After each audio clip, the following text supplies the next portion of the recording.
Hello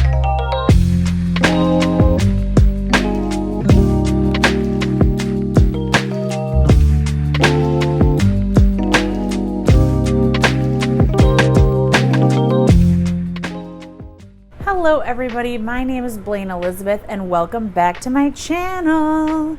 If you are new here, I am a person in long-term recovery and I'm a mama of 2 and I have 1 on the way. In this video, I want to talk about the impacts of substance use disorder or addiction and how it affects loved ones. I also want to talk about how family members can help support someone that's currently struggling with active addiction or how they can help support someone that's in recovery. Addiction and substance use disorder is a disease that not only affects the person that is struggling, but also their family members. It can be incredibly difficult to watch someone struggle with substance use disorder. Sometimes loved ones don't know what they can do to help someone that is struggling. And that's what I'm going to talk about today. I know that I have been the person that is struggling, and I've also been the person that's watching someone struggle and wondering how I can help. If that sounds interesting to you, smash the subscribe button and smash the like button. Thank you. First and foremost, it's important to understand that addiction or substance use disorder is a disease. It is not that person's fault. It is not a morally bad decision. They didn't just wake up one day and say, I want to be a drug addict today. Children do not fantasize about becoming a drug addict when they are little. Oftentimes, loved ones blame themselves or blame the person that is using, because it's a horrid and horrendous disease and you want to blame someone. But it's very important to remember that addiction and substance use is a disease. It affects our brain and it affects the way that we think and behave. The most important things that friends, family members, or loved ones can do is educate themselves on substance use disorder, the disease of addiction, and the signs and symptoms of someone that is struggling. It's also important to stay educated on the treatment options that are available. It's also important for family members to set boundaries and to know what their own personal boundaries are. It can be really easy to get really involved in the person who's struggling's life and try to manage their money and, oh, you can't handle this, so you're not going to drive a car anymore and let me micromanage your life. That doesn't always work out well for either party. I know that some family members choose to just set a boundary and not talk to that person until they have a specific length of sobriety.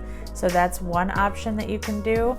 Some other family members or loved ones may try to support them with love and treatment options and say, hey, here are a list of treatment options. How can I help you? I want to reiterate that it's very hard to sit back and watch someone struggle through the disease of addiction. It's really easy to want to help that person, to enable them to, yeah, sure, let me give you money so you're not hurting anymore. It was really difficult for my family members to kind of figure out that balance of when they were hurting me and when they were helping me and when they were enabling me. It's important for you yourself to set boundaries while dealing with that person that is struggling. It'll save you from a lot of pain and a lot of disappointments.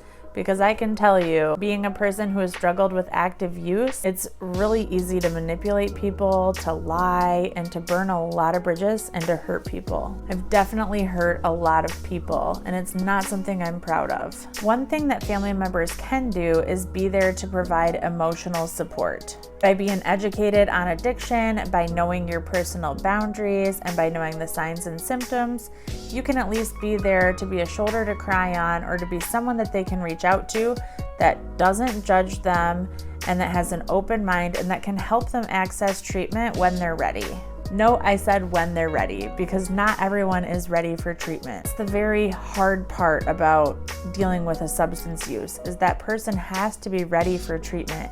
You cannot push them in, you cannot love them enough, you cannot punish them enough times. They have to be willing to do it on their own. Being a listening ear and being an emotional support is crucial to that person that is struggling with substance use or the person that's in recovery.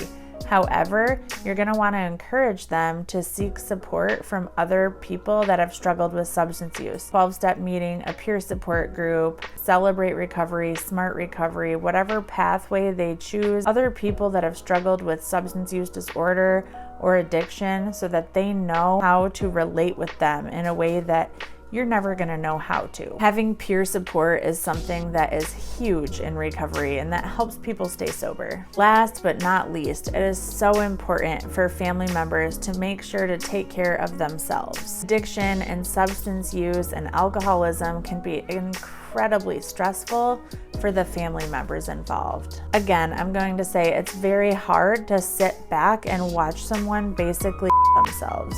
It's so hard watching someone self-destruct when you know that within them lies so much potential. I tell you how many times I heard that. Blaine, you have so much potential. Why are you wasting it? You are so smart. You're so passionate. You're so artistic and creative. Go do something with your life. I'm like, no shit.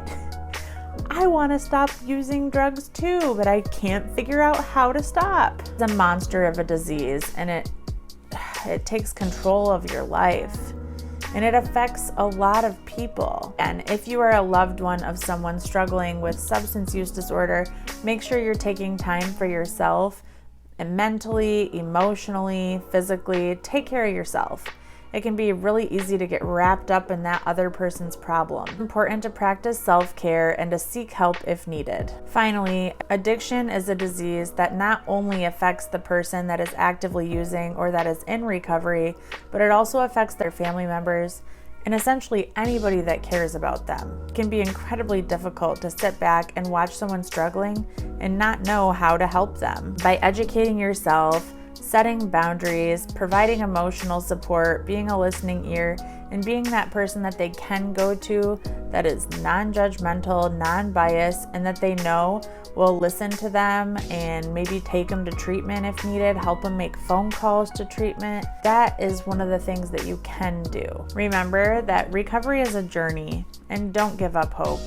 Whether it's their first time trying at recovery or their 57th time trying at recovery, you never know what time is going to be the time that sticks. It can be so easy to give up on someone because it's a tough disease. There is no wrong way to recover, whether that's medication-assisted treatment, therapy, behavioral health, psychotherapy, mental health treatment, church, 12-step meetings, whatever your pathway is to recovery or your loved one's pathway, support them with that.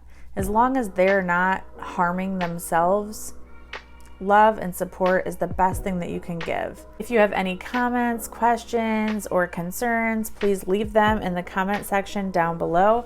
Don't forget to smash that like button and smash that subscribe button, and I will see you next time. Bye.